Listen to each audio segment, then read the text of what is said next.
우리가 북한군 뭐 전쟁이 나서 한국군하고 싸우면 도대체 누가 이길까 맨날 그거 논쟁하고 있는데, 아니 아무리 좋은 무기 있다고 할지라도 먹는 것조차 해결하지 못하는 군인들이 싸우면 얼마나 싸우겠습니까? 북한군의 전력이 과대평가되어 있다. 김정은 참 어떨 때 보면 굉장히 좀 연출을 잘못하는 것 같아요. 자기들은 야 뭐 김정은 우리 최고 지도자가 오니까 군인들이 잘 먹고 있다 이런 걸 보여주기 위해서 쌀밥을 고봉으로 쌓아놨는데, 이런 모습들 우리가 보면 와 북한이 정말 잘 사는구나, 쟤네들은 정말 맨날 쌀밥 먹는구나 이런 생각 드십니까? 당연히 안 하겠죠. 참 어리석게 이런 장면을 진짜 생각하지 못하는구나.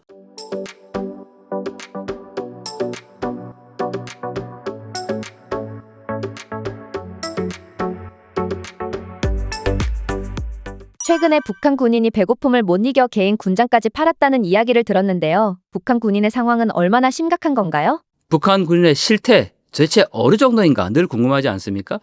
먹는 문제를 해결하지 못하는 군인이다라고 하면 여러분들 어떻게 생각하십니까? 일반 군인들이 일반적으로 이 사기가 충천하고 어떤 물자나 이런 것들이 잘 보급이 되면 그 군대는 아주 잘 운영이 되겠죠. 하지만 북한에서는 먹는 문제가 해결되지 않는다라는 겁니다. 군인들이 먹는 문제를 해결하지 못한다. 심지어는 군에 가면 영양실조 걸려온다. 이렇게까지도 표현을 하는데, 이 북한 군대의 먹는 문제를 가장 잘 보여줄 수 있는 게 바로 북중 국경의 이 모습입니다. 북중 국경을 달리다 보면 압록강 건너에 북한의 산들이 보이는데 대부분 나무를 베어내고 밭으로 경작되어 있습니다. 그건 마을이 있는 곳에는 반드시 산에 밭이 다 경작이 되어 있는데, 이 압록강을 따라 가다 보면 마을이 없는 곳이 있어요. 아무리 찾아봐도 마을이 보이지 않습니다. 그런데 모든 보이는 산에 밭으로 경작이 되어 있습니다. 그러면 어김없이 그 산 옆에, 뭐 산에 있는 밭이겠죠.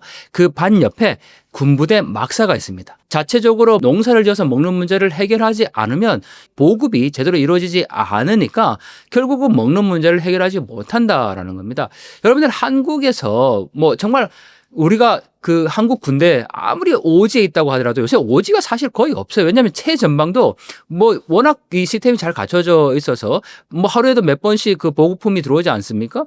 뭐 최전방도 마찬가지고요. 그런데 북한에서는 이러한 교통 시스템이 이제 제대로 갖춰져 있지 않다 보니까 일반적으로 차량을 가지고 보급을 갈 수 있는 시스템이 아니라는 겁니다. 그러면 결국 군부대 내에서 자체적으로 먹는 문제를 해결해야 되는데, 만약 이 농사를 짓는다라는 것이 어떤 관계 수량이라든지 뭐 정확하게 날씨라든지 이런 것들, 또 뭐 우리로 치면은 뭐 그 우량 품종의 그런 뭐 종자라든지 이런 것들을 이제 심고 가꾸면은 뭐 어느 정도 농사가 되겠죠. 하지만 말 그대로 텃밭입니다. 산을 깎아서 거기에서 겨우 먹는 문제, 뭐 옥수수 조금 심고 해결해야 되는 거니까 이게 영양실조가 걸릴 수밖에 없는 상황이죠. 그러다 보니까 이 북한 군인들이 민가까지 와서 주민들의 식량을 약탈해가는 사례도 비일비재하게 지금 알려지고 있는데, 그 정도로 열악한 이 북한 군대의 실정이라고 할 수가 있습니다.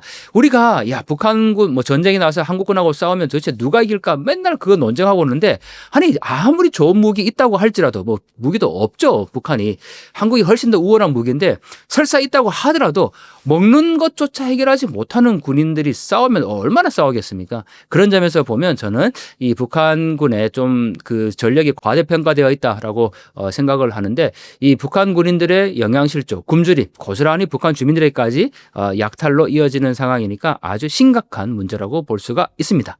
북한 군인들은 월급만으로 살아갈 수 없기 때문에 각종 범죄를 일삼는다는 이야기가 있는데요. 이건 어떤 걸까요? 북한 체제를 유지하는 가장 근본은 위로부터의 명령이 아래까지 전달이 되고 아래에서 사상성이 강화되면서 동시에 정권에 대한 충성도가 있어야 되겠죠. 그런데 군인들이 먹는 문제를 해결하지 못한다. 그리고 북한 당국은 그 먹는 보급을 주지 않는다. 당연히 사기는 떨어질 수밖에 없죠. 그러면 결국은 북한 당국이 그렇게 강조하는 자력갱생이라는 것을 북한 군인들도 할 수밖에 없습니다. 북중 국경에는 가장 큰 일들이 벌어지는데 하나는 밀수, 하나는 탈북이죠. 지금 대한민국에 와 있는 3만 5천 명 이상 된 탈북민들 가운데 최근에 오신 분들은 본인이 혼자 강을 건너는 경우는 거의 없습니다. 반드시 브로커를 끼고 강을 건너야 합니다. 그런데 그 브로커의 조직이 아주 촘촘해서 당연히 북중 국경에서 이 국경을 지키고 있는 국경 수비대와 연계될 수밖에 없습니다. 국경 수비대에게 돈을 주지 않고 탈북을 한다는 건 이제 거의 불가능한 일이죠. 최근에는 이 코로나19 이후에 국경이 워낙 강하게 봉쇄되다 보니까 돈을 줘도 이 국경을 잘 탈북을 하기가 어렵다라고까지 얘기를 하니까 이게 뭐 국경수비대를 끼지 않고는 탈북 자체가 어렵습니다. 결국 국경수비대 군인들이 뭐 자신들의 끼니 문제 또는 더 나아가서 어떤 국경에 근무하면서 돈이라도 이제 벌어가야 뭐 10년 복무하면서 남는 게 있다라고 얘기하지 않습니까? 그런 점에서 국경수비대가 굉장히 좋은 보직 중에 하나였습니다. 탈북을 할 때 이 브로커들과 연계해서 돈을 받을 수 있는 게 있고 또 하나 바로 밀수입니다. 북중 국경은 어쨌든 양강도 해산이라든지 뭐 신의주라든지 또 만포라든지 이런 북한의 아주 큰 도시들과 국경을 맞대고 있습니다. 그런 점에서 특히 양강도 해산은 매일같이 밀수가 이루어진다고 해도 사실 과언이 아닌 지역인데 그 밀수할 때 당연히 누구에게 뇌물을 줄 수밖에 없습니까? 국경 경비대 낄 수밖에 없습니다. 이 국경 경비대를 뭐 앞선과 뒷선이다 이렇게 이제 표현을 하는데 이 앞선 뒷선과 연결되지 않고 밀수를 하는 거는 거의 불가능하기 때문에 결국 북한 군인들이 특히 국경에 나와 있는 이 국경수비대 군인들은 이렇게 밀수나 탈북을 할 때 받는 뇌물로 자신들이 생활을 하고 있고 이걸 생활을 넘어서서 북한은 반드시 뇌물을 고여야 됩니다. 근데 뇌물을 고인다라는 거는 자기 혼자 그걸 다 독식한다는 건 절대 아닙니다. 이 뇌물의 구조가 형성된다라는 거는 내가 받아서 위로 고이고 고인다라는 이 구조가 형성되어 있다라는 거니까 반드시 뇌물을 줘야 된다라는 거는 나만 받는 게 아니고 내가 받아서 윗선에 준다라는 얘기거든요. 그러니까 그만큼 이 북한 사회가 지금 아래로부터 골마 있다, 썩어 있다. 저는 이렇게 표현을 하는데 이러한 북한 체제의 균열의 구조가 반드시 터질 수밖에 없는 지경까지 이르렀다라고 저는 판단을 하고 있습니다. 그런 점에서 우리가 더 외부에서 압력을 가해야 할 시기라는 거죠. 김정은이 사단에 방문을 했을 때 특식을 제공했다는데요. 거기에 충격적인 사실이 있다고 하는데 그게 어떤 걸까요? 여러분들 한국의 대통령이 어느 군부대를 방문했습니다. 사병들이 먹는 식당에서 밥을 함께 먹습니다. 잘 꾸려졌겠죠? 막 평소에 먹지 않는 것을 막 많이 갖다 놓을까요? 그렇지는 않을 것 같습니다. 그건 뭐 눈 가리고 아웅이니까요. 또 그렇게 했다가는 요즘 군대 하면 난리 날 것 같습니다. 평소 먹는 것에 뭐 반찬 한두 가지 정도야 놓을 수 있겠죠. 그런 점에서 본다면 이 북한의 김정은이 이 사단을 방문을 이제 했는데 여기는 특수부대입니다. 그런데 이 밥상 위에 올려진 밥을 보니까요. 이 밥, 쌀밥, 고봉으로 올려진 쌀밥에다가 허옇게 멀건 국, 그 다음에 김치 몇 개. 이게 다입니다. 그러니까 우리는 지금 이제 민주화된 뭐 군대니까 뭐 평소에 먹지 않는 거는 막 과장해서 이렇게 올려놓으면 선전이다 아마 난리 나겠지만 북한은 사실 그렇지는 않을 것 같아요. 분명히 김정은이 온다고 하니까 뭐 더 평소와는 다르게 쌀밥도 고봉으로 이만큼 쌓아서 이제 올려놨겠죠. 자, 만약에 그게 아니라 평소에 먹는 거라고 하더라도 쌀밥에 그 다음에 허여멀건한 국 하나에 김치에 이게 식량이 다라는 겁니다. 군대에서 더군다나 지금 나온 게 북한에서 이 유경수 땅크 사단이라고 가장 대우가 좋다는 영웅적 취급을 받는 바로 그 부대입니다. 그 부대를 방문했는데 지금 밥상 위에 이런 식단이 차려졌다라는 거죠. 이것만 보더라도 이 북한 군인들이 얼마나 열악하게 살아가고 있는지를 다시 한번 보여준다라는 겁니다. 김정은 참 어떨 때 보면 굉장히 좀 그 주변에 있는 분들이 연출을 잘못하는 것 같아요. 자기들은 야, 뭐 김정은 우리 최고 지도자가 오니까 군인들이 잘 먹고 있다 이런 걸 보여주기 위해서 쌀밥을 고봉으로 이렇게 막 쌓아놨는데 이런 모습들 우리가 보면 와, 북한이 정말 잘 사는구나. 쟤네들은 정말 맨날 쌀밥 먹는구나. 이런 생각 드십니까? 그런 생각 당연히 안 하겠죠. 그래서 야, 참 이 북한의 김정은 옆에 연출을 누가 하는지 모르지만 참 어리석게 이런 장면을 진짜 생각하지 못하는구나. 또는 이게 그건 우리의 시각이니까 그렇게 볼 수 있지만 북한 주민들 시각에서 봤을 때는 아마 그걸 보여주고 싶었겠죠. 아, 우리 내 자식을 군대 보내놨더니 저렇게 쌀밥을 고봉으로 싸서 먹여주는구나. 그게 북한 주민들이 보고 아, 위대한 장군님 뭐 이렇게 찬양할까요? 저는 그렇게 보지 않습니다. 왜냐하면 북한 주민들도 이제 알 만큼 알고 이 밥에 고깃국, 김일성이 얘기했던 것이 벌써 몇십 년 전, 수십 년 전의 일입니다. 근데 아직까지도 이 밥, 쌀밥을 강조하고 있다라는 거니까 얼마나 이 북한 경제의 열악한 실상을 볼 수 있는 대목입니까? 여러분들 이 밥에 고깃국, 이 밥은 쌀밥인데 이 밥에 고깃국 먹여준다라고 장담한 게 김일성의 약속이었습니다. 그게 아직도 이루어지고 있지 않은 북한의 현실이니까 참 이 대한민국과 많이 비교되지 않습니까? 우리는 쌀을 다이어트 때문에 안 먹습니다. 쌀 소비량이 그래서 계속 줄고 있는데 한쪽에서는 먹을 게 없어서 굶고 있고 한쪽에서는 쌀이 남아도는 이런 모순적인 상황인데 그 쌀밥을 먹는다는 것을 선전하고 있는 북한의 참 어이없는 이 선전 영상입니다.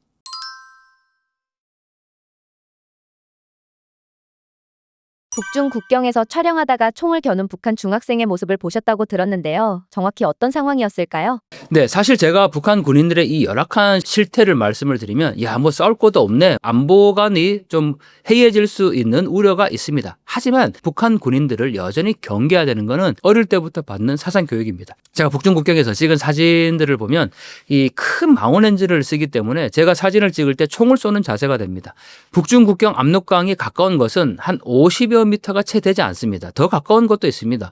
그러면 제가 총을 쏘는 자세를 이렇게 겨누는데 반대편에서 한 아이가 저를 본 거죠. 그런데 총을 겨눕니다. 그런데 그 총이 바로 목총입니다. 북한의 모든 중학생 정도가 되면 자기 총이 있습니다. 왜냐하면 학교에서 정식으로 군사교육을 받기 때문에 이 나무로 만든 모형총을 늘 갖고 다니는데 그 총을 저에게 겨눈 겁니다.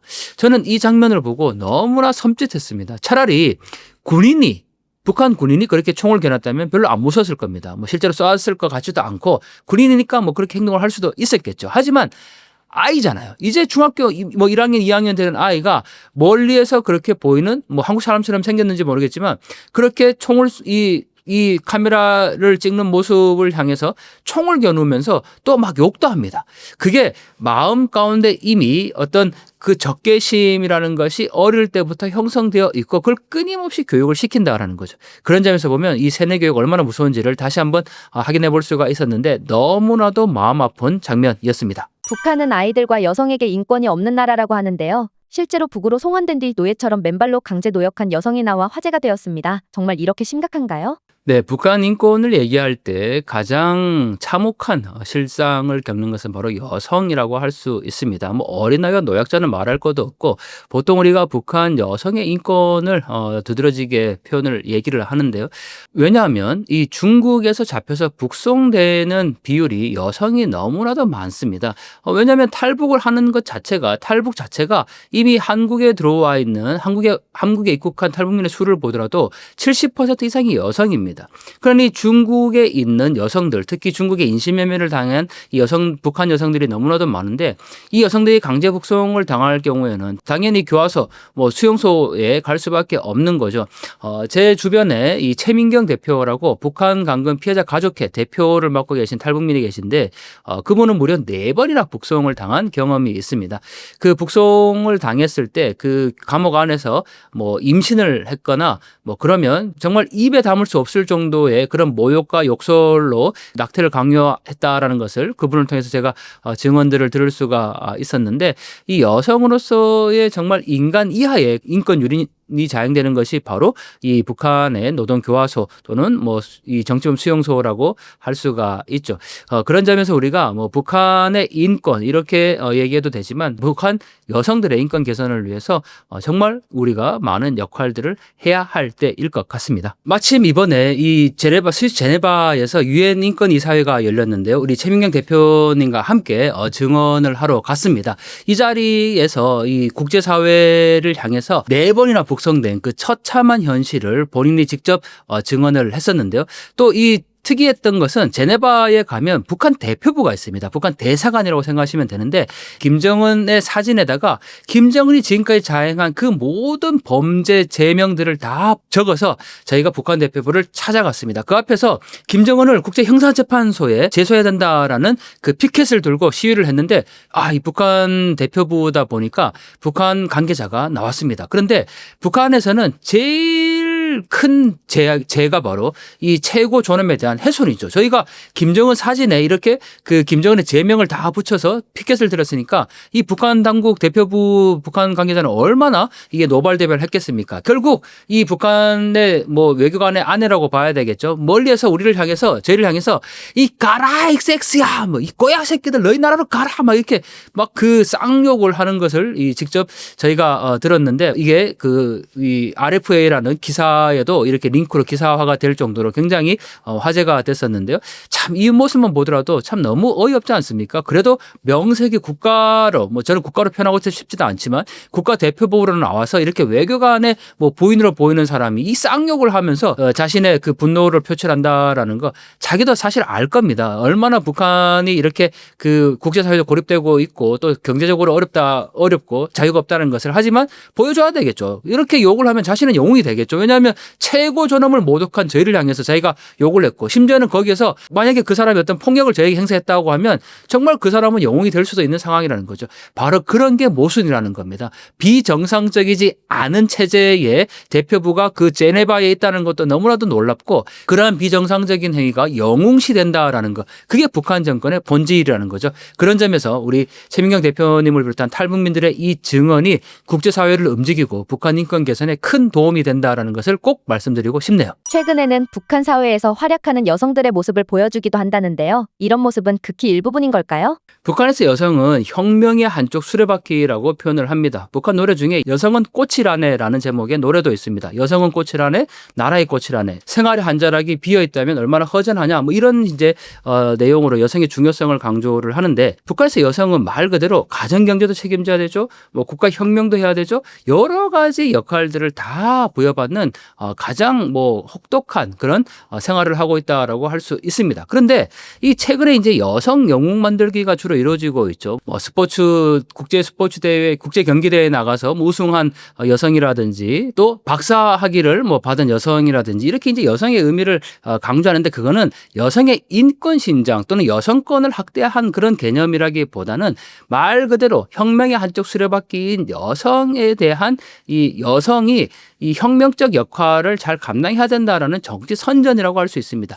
심지어 이런 표현을 하는데 어머니가 공산주의자라야 자식을 투철한 공산주의자로 키워낼 수 있다 이렇게 표현을 하거든요. 그러니까 여성에 대한 강조, 여성의 영웅 만들기 이거는 여성을 더욱더 사상성으로 강조를 시키고 사상성을 고취시키고 그러한 사상성의 향상과 정권의 충성도가 당연히 아이들의 교육에까지 이어지도록 만들겠다라는 북한 당국의 고도의 정치적인 행위라고 할 수가 있습니다.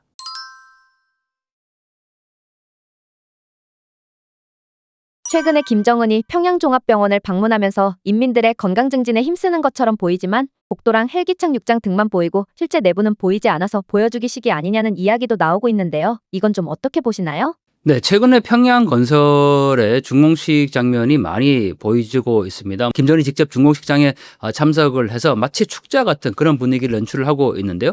뭐 평양 화성지구 3단계 산림집 건설이라든지 또 평양 뭐 병원이라든지 이런 건물들의 중공식장에서 정말 놀라운 것은 신뢰를 보여주지 않는다라는 사실입니다. 또 신뢰를 보여줬다고 하더라도 그 안에 내부에 있는 시설 자체가 너무나도 열악한 것이 그대로 노출이 되고 있는데요. 평양종합병원이라고 북한이 대대적으로 선전을 하면서 중공식을 했는데 여러분들 병원을 중공식하면 가장 중요한 거는 뭡니까? 결국은 의료 장비지 않습니까? 그 건물 안에 의료 장비가 채워져 있고 최첨단 의료 시설을 사실 이 선전을 해야 되는 게 맞죠. 여러분들 한국에서 만약에 종합병원이 서울에 들어섰다. 어떤 걸 자랑하겠습니까? 어떻게 선전 영상을 만들겠습니까? 정말 21세기 가장 최첨단 시설의 의료 장비가 들어섰고 뭐 환자들을 위해서 우리가 모든 서비스를 다 하겠다. 이걸 보여주지 건물 외벽과 뭐 이 아무것도 들어있지 않는 그 실내 공간을 보여주지는 않거든요. 그런 점에서 본다면 이게 얼마나 부실인가를 다시 한번 북한 당국이 오히려 확인해주고 있다라는 거죠. 김정은도 잘 알고 있습니다. 여러분들 이 건물 짓는 거는 그냥 지을 수 있어요. 왜냐하면 그거는 군인들 동원하면 뚝딱뚝딱 짓습니다. 북한에서 지금 뭐 지방발전 20승10 정책이라고 해서 지방의 공장, 지방 20개 시군의 공장을 짓는 거 누가 짓습니까? 바로 153연대라는 특별하게 결성된 그 군인들이 지금 공장을 다 짓고 있거든요. 이 마찬가지죠. 평양에 지금 산림집 건설, 뭐 평양종합병원 다 군인들이 지은 겁니다. 외벽은 다 지은 거예요. 그런데 그 안에 건물을 짓고 나서 채울 수 있는 의료 장비가 없다라는 겁니다. 그걸 고스란히 북한 당국이 지금 확인을 했다라는 거니까 얼마나 지금 북한 경제가 어렵다라는 것을 다시 한번 확인할 수가 있고 또 하나 지금 지방발전 20승10 정책하면서 2025년도에 강조하는 것이 바로 병원입니다. 지방에도 병원을 짓겠다라는 거거든요. 그런데 병원을 지으면 결국은 두 가지가 필요하겠죠. 의사와 의사를 비롯한 전문 인력과 전문 장비입니다. 그런데 지금부터 평양에 있는 의료진들이 지방에 내려가서 그 의료진들을 교육시켜라 이렇게 얘기를 하거든요. 그러면 뭐 그것까지도 할 수 있겠죠. 하지만 나중에 병원이 지어졌을 때 그 공장 어떻게 돌릴 겁니까? 장비가 없는데. 지금 지방발전 20승10 정책으로 세워진 공장들을 보면 된장 고추장 공장, 빵 공장, 비누 공장입니다. 그런데 그것조차도 북한 당국이 계속해서 뭐라고 강조하냐면 공장을 지어주는 거는 중앙이 하는 역할이지만 그 공장을 가동하는 것은 순수하게 지방의 몫이다라고 얘기를 하거든요. 그 얘기는 김정은이 꼼수예요. 야, 내가 공장 지어줬는데 돌리는 거는 너네가 알아서 돌려야 돼. 그 얘기가 다를 바가 없죠. 그런데 지방의 그 시군, 낙후된 시군에서 도대체 어떻게 원료를 구입할 것이며 또 어디에 가서 그 설비 가공할 수 있는 기계를 들여올 겁니까? 뭐 중국밖에 없는데 지금 국경 봉쇄가 완전히 이루어지고 있는 그런 상황이니까 이게 그야말로 김정은이 주민들에게 보여주기식 건설로밖에 될 수 없다라는 거죠. 평양종합병원 마찬가지입니다. 겨우 중국으로부터 의료 장비 좀 지원받을 수 있을 텐데 지금 중국과 북한 그렇게 좋은 관계 아니거든요. 결국은 이 외형적인 모양새는 갖춰놨지만 그걸 채울 수 있는 장비는 없다라고 해도 과언이 아닐 것 같습니다. 전형적인 김정은의 보여주기라고 할 수 있죠. 김정은이 최근에 준공을 앞둔 화성지구 3단계 지역을 돌아보며 컴퓨터 오락관, 우리나라로 따지면 PC방 등의 운영시설을 시찰했다고 합니다. 이 오락관이 청소년들 사이에서 인기가 높을 것이라는 것을 인지하기도 했다고 하는데요. 김정은의 민심 챙기기라고 볼 수 있을까요? 네, 이 화성지구 3단계 1만 세대 살림집이라는 거는 김정은에 있어서 가장 주목할 만한 치적으로 부각하는 겁니다. 뭐 이 건물의 외형도 준공식장에서 보여진 건물의 외형도 보면 뭐 굉장히 화려하게 꾸려진 것을 볼 수가 있는데 이 자꾸 강조하는 것이 살림집뿐만 아니고 봉사시설을 강조합니다. 더군다나 거기에서 한국의 PC방과 같은 이 오락방을 강조를 하고 있는데 지금까지 북한이 평양에 건설한 것을 보면 뭐 유의시설이라든지 심지어는 문수 물놀이장이라든지 뭐 승마구락부라든지 이런 문화시설에 굉장히 지금 치중을 하고 있는데 오락장이라는 거는 그야말로 장마당 세대들을 겨냥한 거잖아요. 여러분들 뭐 북한에서 50대, 60대가 지금 이 오락장에 가겠습니까? 한국의 50대, 60대가 한국의 PC방 갑니까? 아닌 똑같은 거거든요. 결국은 이 자녀들을 둔 이 평양의 일부 세대, 일부 엘리트층들, 일부 특권층들을 겨냥을 한 하나의 조치라고 이제 봐야 되는데 역시 중요한 거. 뭐 북한에서 게임 하면 어느 정도 하겠습니까? 막 인터넷이 다 연결돼서 그런 고사양급의 게임을 할 수 있는 게 아니잖아요. 북한 자체망으로 연결이 되어 있어서 겨우 뭐 컴퓨터 정도 돌릴 수 있는 그런 정도의 이 오락방이니까 역시 이게 내용은 아무것도 없이 그냥 봉사시설 그리고 뭐 오락방 뭔가 좀 지금까지와는 다른 시설이다라는 것을 그냥 강조하기 위한 것으로 볼 수가 있죠. 그냥 늘 이렇게 뭐 김정은의 이런 중공식장을 보면 참 많은 꼼수를 김정은이 부리고 있다 해도 과언이 아닌데 하지만 그러면서도 이 변화되어 가고 있는 어떤 북한 장마당 세대의 힘을 볼 수가 있다라는 거죠. 왜? 김정은이 오락장을 봉사시설로 잘 갖추고 있다라고 선전해야 될 만큼 그 장마당 세대들의 어떤 의식 변화가 분명히 있다라는 겁니다. 그걸 우리가 주목할 필요가 있죠.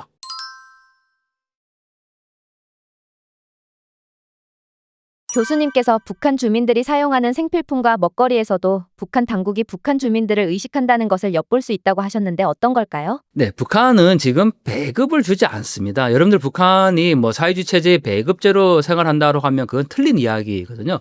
북한에서 이 개별 기업소가 뭐 자본주의와 똑같은 개별 사업체, 개별 기업까지라고 보기는 어렵지만 어느 정도 이제 자율성이라는 것이 있습니다. 즉, 공장을 자기적으로 스스로 돌려서 공장 자체적으로 그걸 가지고 공장에 속해 있는 뭐 공장에 속해 있는 인민들이 각자 그 몫을 나눠 갖는 그런 구조가 어느 정도 이제 형성이 되고 있다라는 거니까 자본주의의 기본적인 어떤 경쟁이나 시스템들이 작동하고 있다고 볼 수가 있겠죠.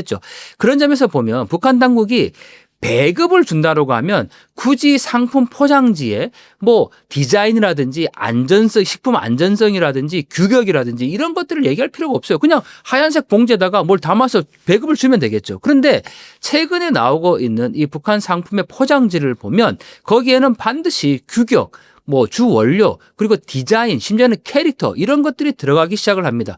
더 나아가서 ISO 9001 뭐 식품 관리 안전 체계를 받았다 이런 표현도 나오는데 이 김정은이 정상 국가 또는 세계적 수준이라는 것을 강조를 합니다.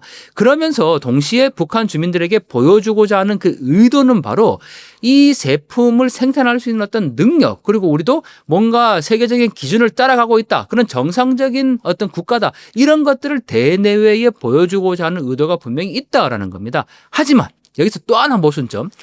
북한에서 생산되고 있는 이 상품 포장지를 저희가 입수를 해서 살펴보면요. 10개 중에 9개가 평양입니다. 그러니까 평양에 있는 일부 공장, 예를 들면 식품 분야에서는 뭐 오일 건강 종합 가공 공장이라든지 또 경흥 은하수 경흥 식료품 공장이라든지 뭐 금컵 체육인 식료 공장, 이런 아주 대표적인 공장에서 라면도 만들고 사탕도 만들고 뭐 우유도 만들고 다 만드는 거예요. 그런 공장은 김정은이 몇 번이고 현지들을 갔다라는 거죠. 그리고 또 류원 신발 공장 뭐 이런 것도 북한에서 강조하는 공장 중에 하나입니다. 그러니까 그런 공장에서만 겨우 물건들이 나오고 그걸 계속해서 북한 당국이 광고를 합니다. 그걸 자본주의 양식의 광고로 보기에는 그건 좀 다른 게, 우리는 광고가 소비자의 어떤 취향을 고려하고 선택을 받기 위함이지만 북한의 광고는 그야말로 김정은의 또는 북한 당국의 정치적인 선전을 하기 위한 목적이기 때문에 이 광고와 프로파간다는 조금 더 구분해서 볼 필요가 있다라는 거죠. 그럼에도 불구하고 이 북한이 만든 상품 포장지, 이건 당국이 만든 게 아니에요. 개별 기업소에서 만들었다라는 거죠. 개별 기업소에서 경쟁적 요소로 만들다 보니까 한국 제품도 카피하게 되는 거고, 자신들의 식품이 뭐 몸에 좋다는 것도 강조하게 되는 거고, 또 아주 친근한 캐릭터도 디자인 요소로 반영하고 있다는 점에서 어떤 북한의 또 다른 변화라고 볼 수가 있죠. 그러면 북한 기존의 시스템과 다르게 북한 주민을 의식하고 취향을 반영해서 경쟁하는 상황이 생기게 되면 지금 북한 시스템을 무너뜨릴 수도 있을까요? 저는 북한 체제에 얼마 남지 않았다라고 늘 주장합니다. 그게 정치적인 영향도 있을 것 같고 뭐 김정은의 개인 건강 문제도 있지만 제가 주목하는 거는 바로 북한 사회의 내부적인 변화입니다. 이 상품 포장지를 보면 분명히 북한 주민들을 하나의 소비자로 보기에는 아직까지는 무리입니다. 왜냐하면 소비자는 자신이 원하는 취향이라는 것이 있고 자유롭게 그걸 구매할 수 있는 어떤 능력과 자율성이 부여되는데 북한 아직까지 그 정도는 아니라는 거죠. 하지만 북한에서 개별 기업소에서 만드는 이 제품들은 분명히 소비자로서 북한 주민들을 인지하고 있다는 사실입니다. 그러니까 자기들 상품이 다른 경쟁 기관 기업소보다 훨씬 더 좋다, 우수하다라는 것을 어필해야 된다라는 거죠. 그런 점에서 점점 개인의 어떤 취향들이 나타나고 있다라는 건데, 개인의 취향이 생긴다는 것은 저는 자유라는 점으로 연결을 시킵니다.